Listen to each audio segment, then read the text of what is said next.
I take this chance once again to welcome you to this episode.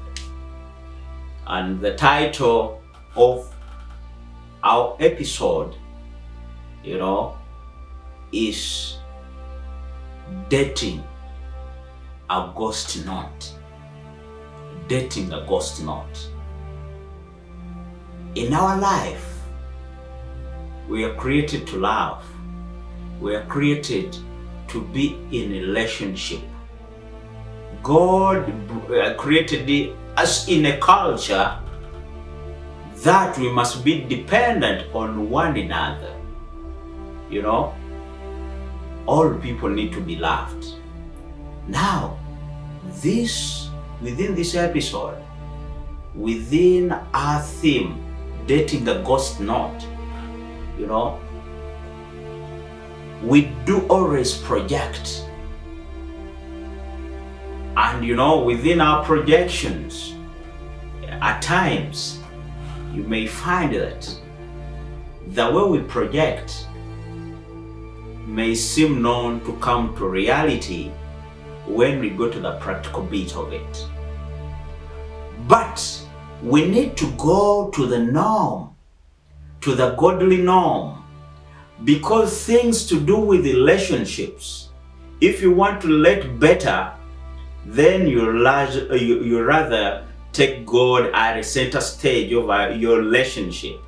Because as given the Bible, is God who started, who instituted relationship. How did he do this? In the Garden of Eden, God related directly with man.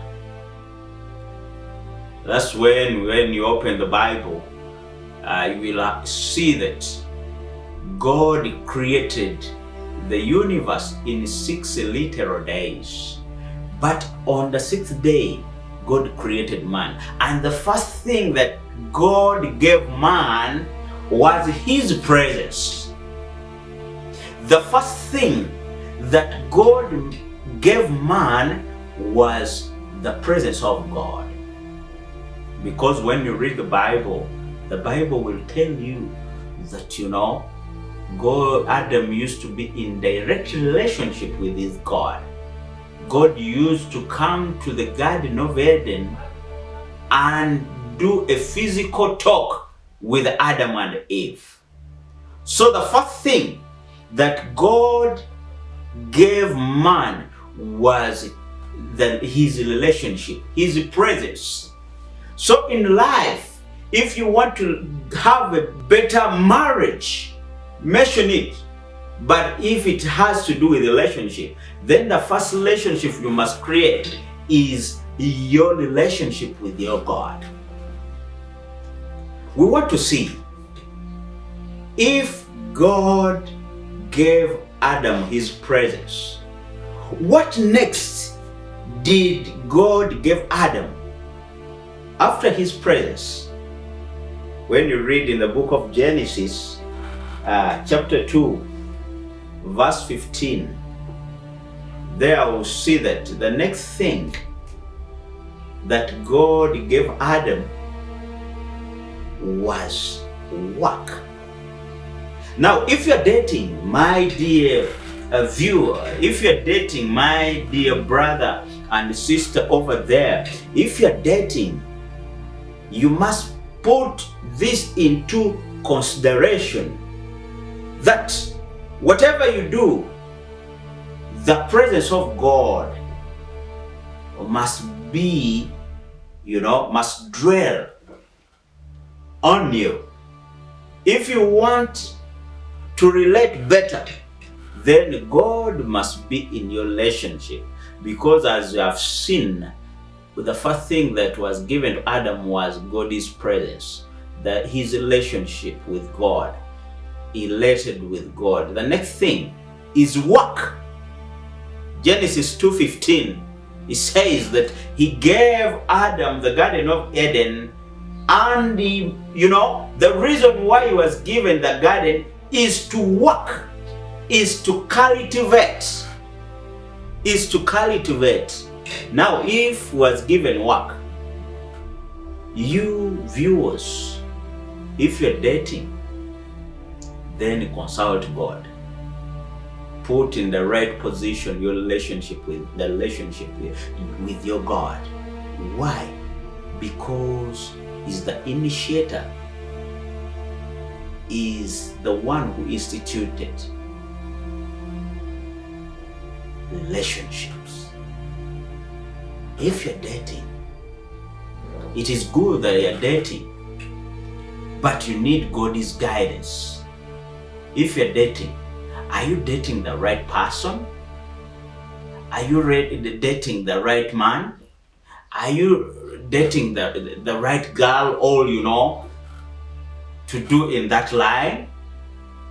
Now, to reach to that, you must put in the right position the relationship between you and your God. Why? Because He's going to guide you. Now, the third thing that God gave Adam was the woman. You can ask yourself, why woman in the third position? Because if you're dating, my dear brother and sister over there, you must know this, that before you begin a relationship, God must be there. And before you get a woman, before you get a lady, before you start a family, then you must be in position to work. The reason why God gave Adam His presence, and the next thing He gave him work, is to portray His ability to sustain the family, to sustain a relationship. On many occasions, I used to date at one moment in time, and when we happened to go on a date, another thing it meant was spending. Spending, you must have worked. Taking someone out, it's all about spending.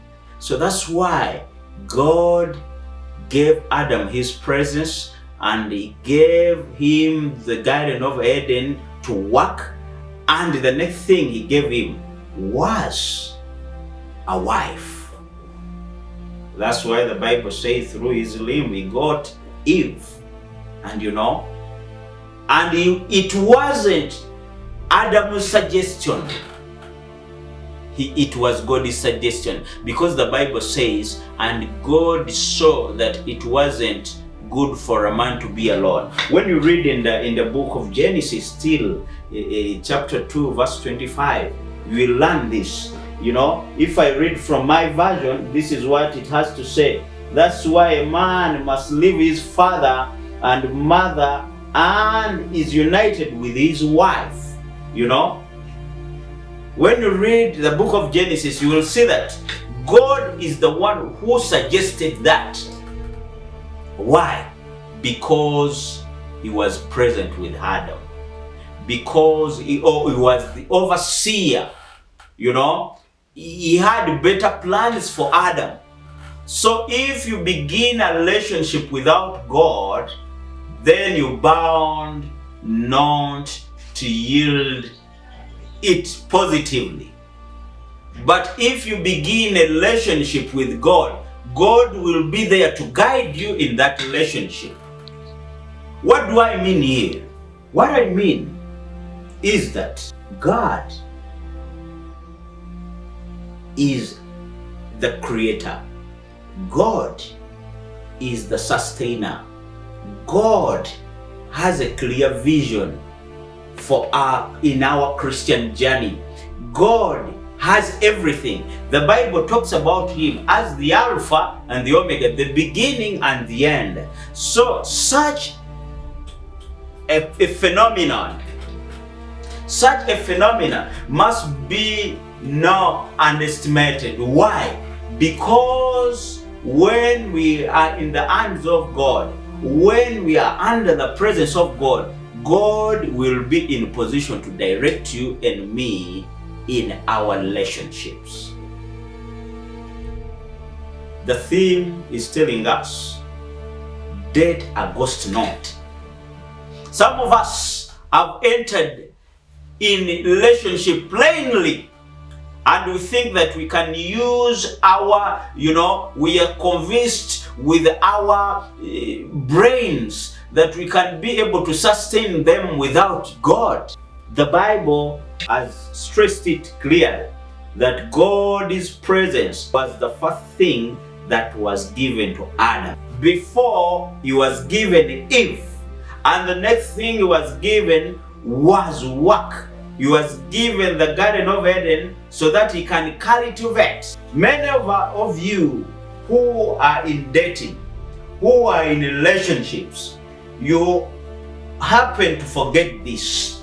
And on many occasions,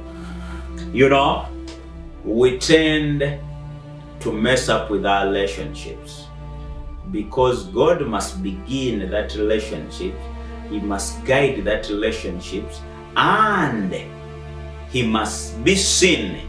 He must supersede, and we cease not to be the one that are driving these relationships, but God. So that when you enter into the marriage institution, still the credit must be given to God.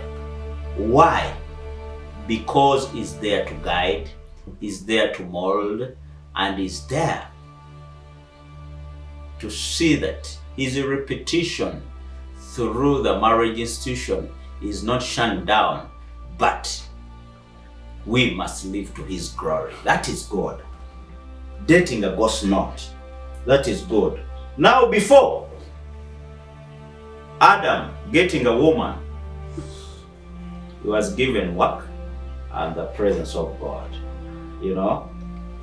Some of us, we think that when we are dating, when we are into relationships, we are relating with angels. And that's why on many occasions we tend to mess up. If God is in the lead, if God is guiding your relationship, then you must know that you are not relating with an angel. Why? When you are dating that girl and that man, that boy, I know you understand this. This is what you must do. That we are there to complement each other.